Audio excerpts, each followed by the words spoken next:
अबाधे चली गछकटा शोची दिगपहंडी प्रशासन।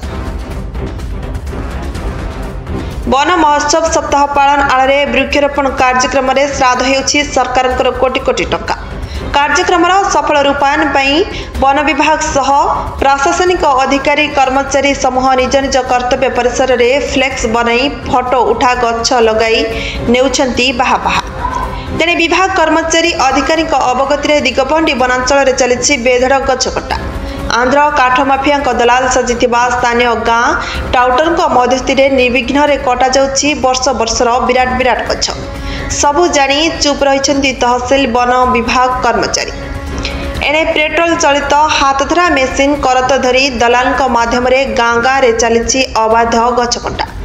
मौजार सरकारी परंपक गोचर जमी रही विराट विराट गछ को काटी निमिषक आंध्र चालान।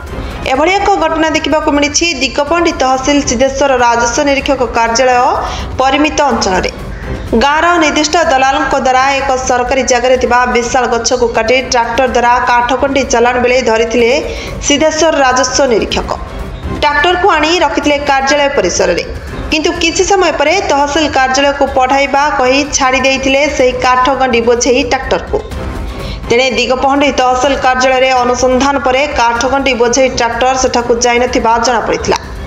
दिगपहंडी तहसिलदार महोदय प्रतिक्रिया पई फोन माध्यम रे जोगाजोग करिबारु से एही घटना संबंध में किछि जानि नथिबा कहिबा सह एही घटना रे सिद्धेश्वर आरआईंकर कोनोसी भूमिका नथिबा एवं एहा तांको क्षमता बाहर कार्य बोली कहिथिले। तेबे सरकारी किंबा बेसरकारी जगह रही जेकोसी गछ वृक्ष को काटवाक चाहिए उपयुक्त कारण सह स्थानीय वन विभाग माध्यम तहसिलदार स्वीकृति बाध्यतामूलक होता बेले अंचल एभली अवैध गछ कटार उभय तहसिल एवं वन विभाग संपृक्त रही गछटा को प्रश्रय देउथिबा कट। तेबे सरकारी किंबा बेसरकारी जगह रही जेकोसी गछ वृक्ष को काटवाक चाहिए उपयुक्त कारण सह स्थानीय वन विभाग माध्यम तहसिल स्वीकृति बाध्यतामूलक होता बेले अंचल एभली अवैध गछकटारे उभय तहसिल एवं वन विभाग संपृक्त रही गछकटा को प्रश्रय देउथिबा साधारण चर्चा होछि। Bureau report Narad news Odia.